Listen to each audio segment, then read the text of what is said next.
Well, I would like to welcome everyone to Elizabeth Bennett Reading 22, and for the purposes of this occasion, those would be Roman numerals, because it is to be thought of alongside the Super Bowl and the iPhone and other such events. And we celebrate, actually, this is the 22nd reading and 32 years of existence of the award before the reading.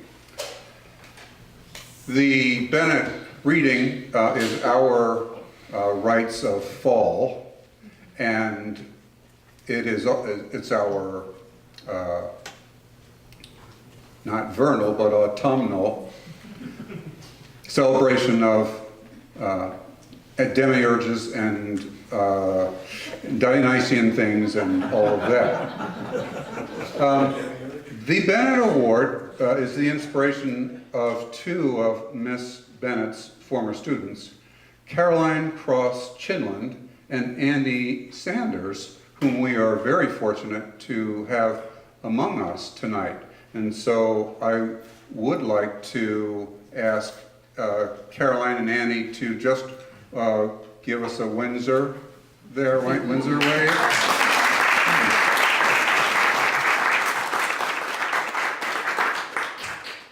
The grant was established to honor the spirit of Elizabeth Bennett, teacher of English at Kingswood School from 1936 to 1968. Miss Bennett is especially remembered by her students as having an intense and devoted interest in the usage of the English language and for her remarkable ability to inspire a precise and disciplined use of words. And then she would probably red pen this part out, in the written expression of thoughts and ideas, and also for her love of poetry. Now, it's always the custom to ask, among us, if you are a previous Bennett Award winner, would you please stand?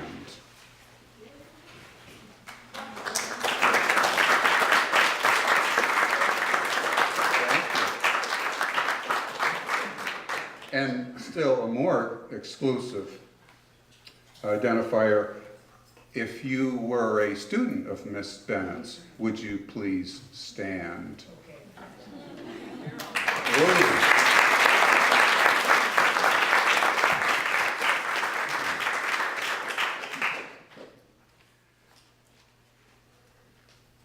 To give you a little of the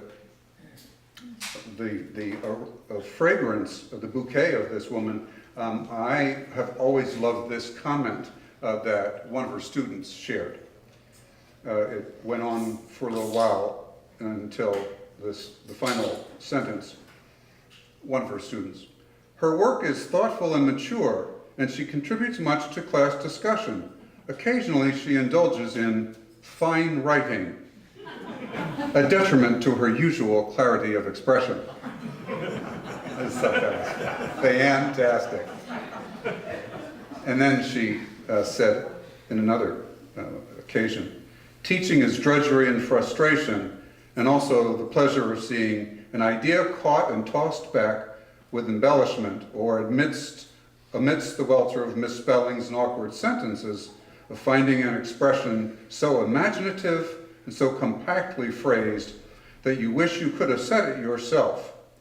Whatever else you may say of teaching, you soon find that learning is a two-way process, and that the only thing to be expected is the unexpected. And then, forgive me, it just came to my attention today that the little blog that we call the Cranbrook Kitchen Sink did a tribute to Elizabeth Bennett, and I recommend the Cranbrook Kitchen Sink to all of you. It's a wonderful blog, and it produces one of Elizabeth Bennett's handwritten notes to her head of school, Miss Auger, and she signs it this way. They are apparently bandying back and forth about the provenance of some piece of literature and who is the writer, and Elizabeth Bennett solves the mystery and says it's Henry James. She signs the letter, "I am, in a rather involved, parenthetical, and highly Jamesian sense, sincerely yours, Elizabeth Bennett." So there are important thank yous then. Annie and Caroline, we're deeply grateful for you to for providing this occasion for us. I also want to thank our alumni office and Miss Susan Post, who is the director of alumni here, for her support of so many school programs and who supplies so many energetic occasions for us. And also I'd like to recognize and thank our Director of Schools, Arliss Seibert, for her long years of support of extraordinary faculty programs like this. Could you, where are you, Arliss? There, oh, there you are. Okay, okay.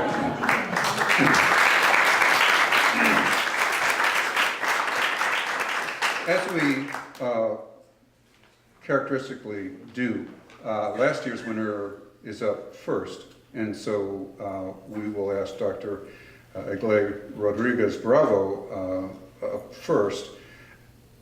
And just to mention a few things, as I shared last year, Eglee grew up in, excuse my version of this, Mérida, which is known as the City of Gentlemen, which is a small city in the midst of the Venezuelan Andes, which certainly explains her affinity to Mr. Gordon Thompson.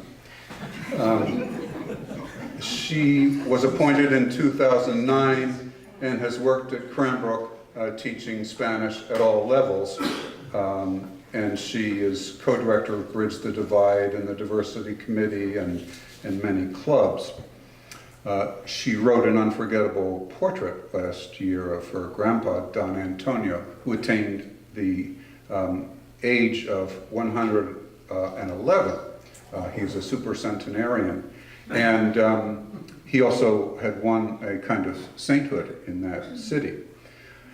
She painted a portrait that was magical, and in so doing, a portrait of Don Antonio's granddaughter, Eglee.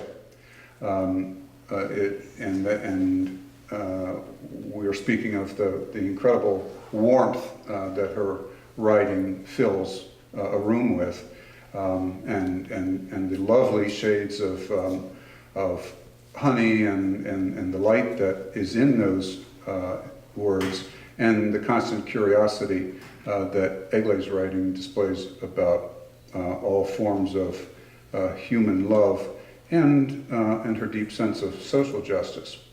Tonight, Eglee reads two essays. As in her portrait of Don Antonio, she will explore a city, she will explore family love, and we will join her narrator as she walks looking for a hidden venue to see flamenco, and in the second essay, memories of accompanying her mother to the market. Eglee?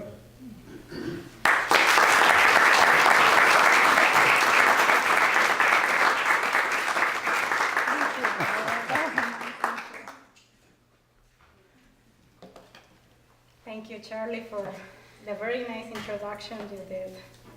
Very sweet. I also would like to acknowledge Carolyn and Annie for being here, for the effort to be here, and also for supporting the Bennett Grant. As Charlie already mentioned, I'm going to be talking about two essays today, and they are the result of an online workshop that I did over the summer. And I would like to start with the market piece. And this one The name of this piece is called Saturday Mornings at Jacinto Plaza. There is something unique about going to the market. It is a place to discover a rainbow of colors, smells, flavors, and meanings. And also, it is a place to promote social interactions and cultivate community. Vendors and customers are present in the market with a sense of ownership, belonging, and pride.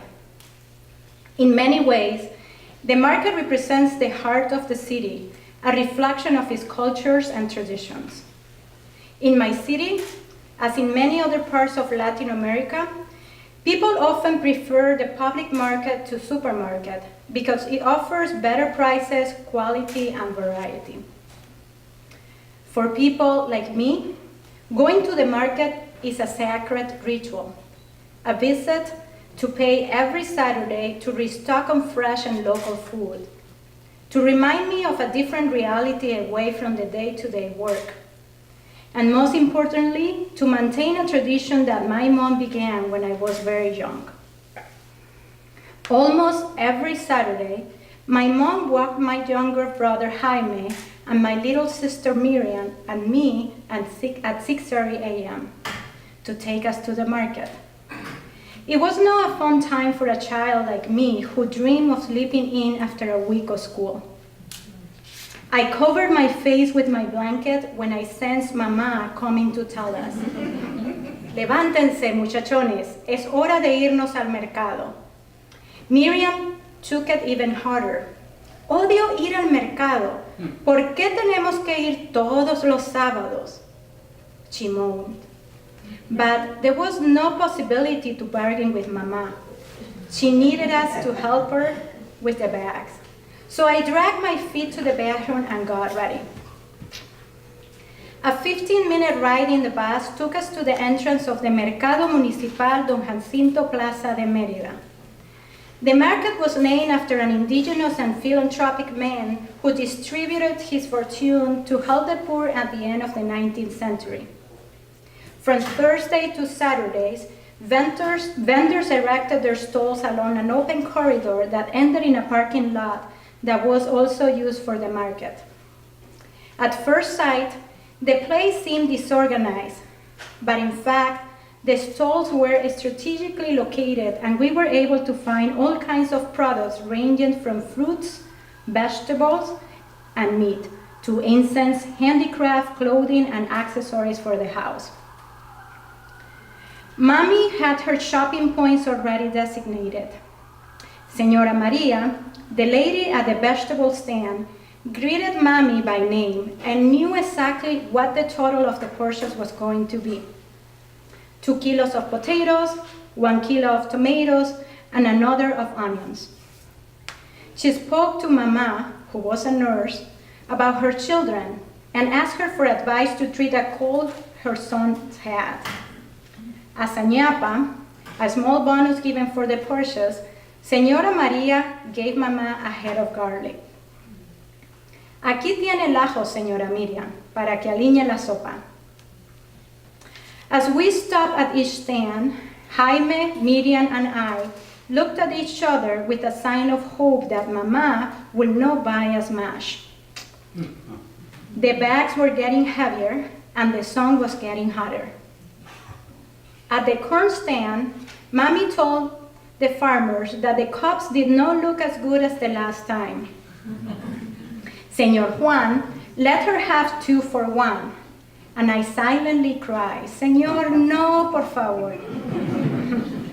Mama took her time pulling out some of the leaves as we waited in despair.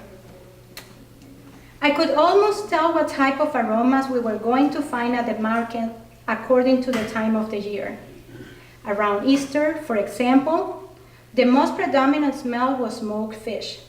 It was not my favorite one. By September and October, I could sense the early aromas due to the season of potatoes, carrots, yuca, and other type of tubers. In December, there was a combination of onions, garlic, tomatoes, herbs, fish, and plantain leaves as a call for the preparation of hallacas, a bigger version of the Mexican tamale, but stuffed with beef and pork and adorned with raisins, capers, and olives. The Venezuelan dish to celebrate Christmas. This was my favorite one. Before getting a taxi to take us home, my mom made the last stop at the entrance of the market to buy plantains. The family vendors proudly exhibit their crop as the best of the year. The plantains looked robust, and the boy pointed to the good-looking yellow plantains ready to eat. Mommy paid for a sack of about 10 kilograms of plantains. Jaime frowned as this was his most brutal load to carry. Mamá, no compres mucho, he whined. Somehow, he always forgot that he was also the one who ate them the most. Once home, we felt relief for one short week. Mommy liked to go to the market because she could find quality items at a reasonable price. She could bargain directly with the farmer with no intermediaries. It was a way to stretch her budget. The earlier, the better to get the best produce, even if that implied missing the deals at the end of the day for fewer and lower quality options. As Mama always said, el que madruga, Dios lo ayuda. God helps the early riser. Mommy's reason to go to the market were different from my reasons now. I continue to go to the market because she disciplined us to do so. It keeps me connected to her. The aroma of the pineapple, the fresh squeezed orange juice, the delicious pastelito, the shape of the plantains, the tasty avocados, the breeze of the early morning, the hustle and bustle of the crowd, the sun warming everything. They all remind me of Mama and my happy time in Merida. I consider a visit to the market a must whenever I am in a new town because the market is the gathering place of the community. A market stand is a place of exchange for everything, from local products to diverse conversations and lifestyles. Despite my foot dragging to take the track to the Mercado Jacinto Plaza with Mama Saturday mornings, my experiences there remain some of my fondest childhood memories. There is something about rituals that stays with you forever, connecting you with those no longer here. They keep you close to your roots and help keep the memories alive.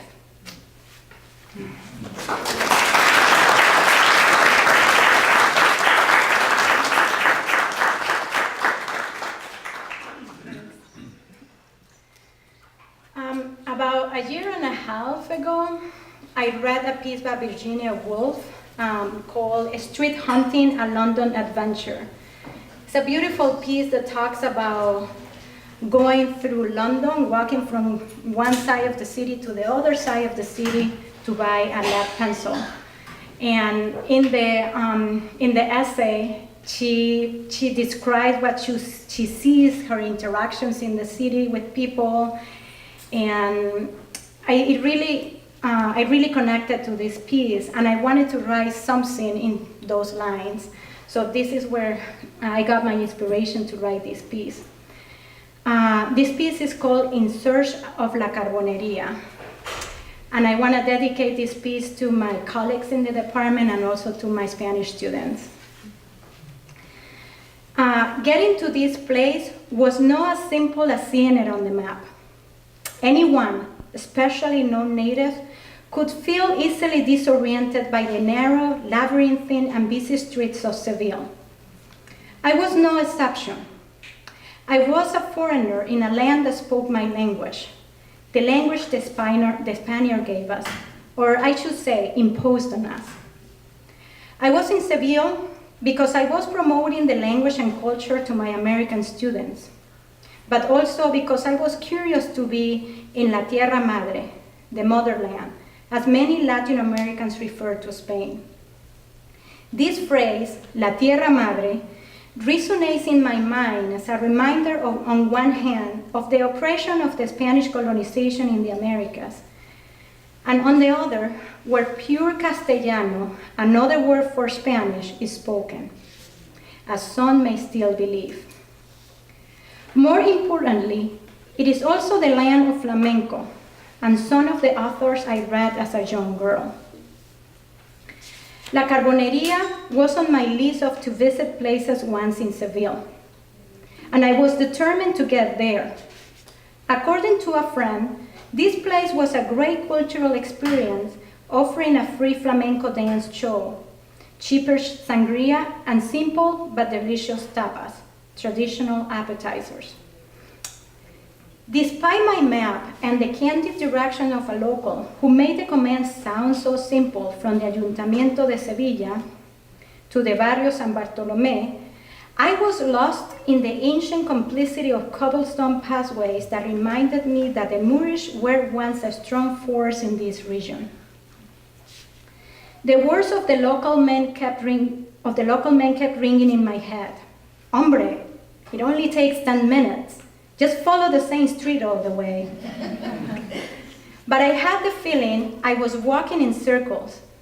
Even though I understood his Spanish, his tone was stronger, and there was some sort of code in his directions that I did not get, and made me feel I was not one of them.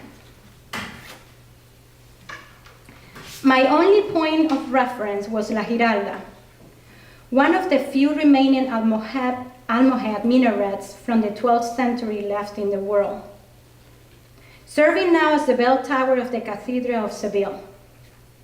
As I moved along, I would see the bell tower change positions, suggesting that I was making progress. Yet, I still did not reach my destination, and I started to wonder if this Carboneria was really worth it. How good could it be? The more I walked, the more I thought of Platero, a sweet Andalusian donkey from Platero y Yo.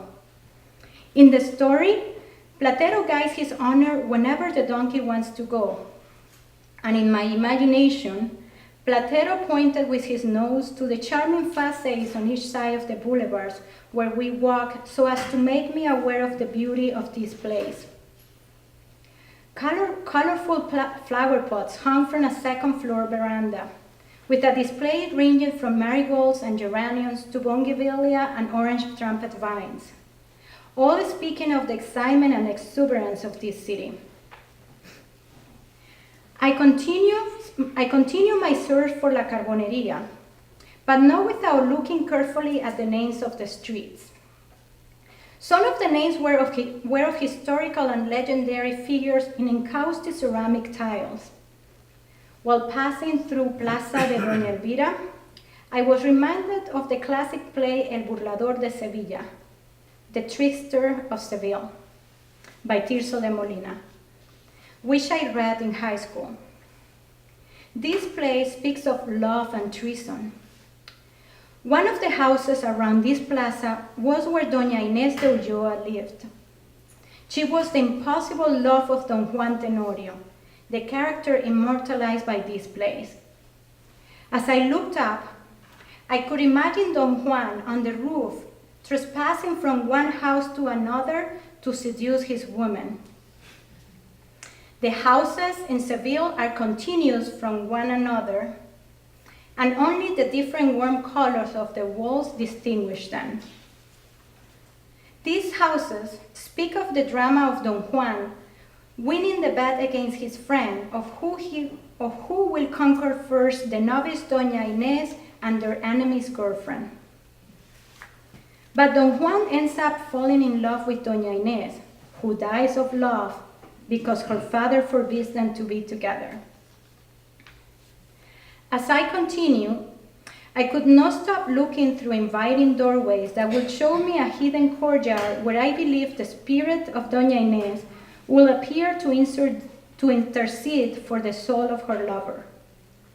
The repentant Don Juan was going to be taken to hell, but Doña Inés saved him.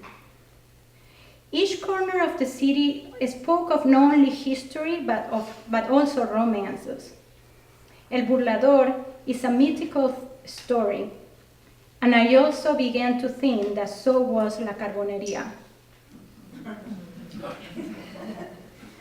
It is very common in the streets of Seville to encounter a motorcycle or a daring car rumbling through the compact space. One such cyclist made me swing to the 10-inch sidewalk as if to remind me of my mission to get to La Carboneria. Walking in circles so many times did not discourage me. Before I knew it, I was able to take the path deep in the labyrinth of the Santa Cruz quarter that would bring me down and around the red door in Calle Levis. The thin sunbeams outlined the name of the venue carved on a wooden sign, indicating that I had arrived at my destination. It was a rustic area with a dirt floor that in the past had been used as a coal warehouse and still preserved its original name. La Carboneria means the place of coal, but it now serves as a bar hosting various cultural events. Inside, people were shouting their orders of pitchers of sangria and tapas of serrano ham, cheese, and spinach with chickpeas at the long bar on the side of the big open area. It was around 10 p.m., and the place was filling quickly. I found a spot on one of the benches running along large wooden tables and waited with a tinto de verano and a tapa of olives and roasted peppers for the action to begin. A voluptuous woman in a long red and white polka dot dress that accentuated her figure passed between the two long picnic tables as if on a catwalk toward a small tableau. Located in the back corner of the room where two men were waiting. The place was getting darker. The sun had disappeared from the horizon and no longer penetrated the big dirty windows. Just a weak yellow light illuminated some areas of the bar, enough to see that it was a standing room only. The show was about to begin. A few dry claps drew my attention to the guitarist, the singer, the dancer, and the tablao, all that is needed in a flamenco dance. The guitarist strummed to give entrance to the hoarse voice of the singer, who sang about love and betrayal. The dancer stood up, serious yet charming, and stamped her foot on the tablao to impose her presence. With each strum of the guitar and a long vocal vibration from the singer, she swung one arm up as her audience yelled, "Ole!" Sweat was coming down her forehead. My hands were sticky, but my heart was beating with every stamp on the floor. I was beginning to feel that I was no longer a stranger.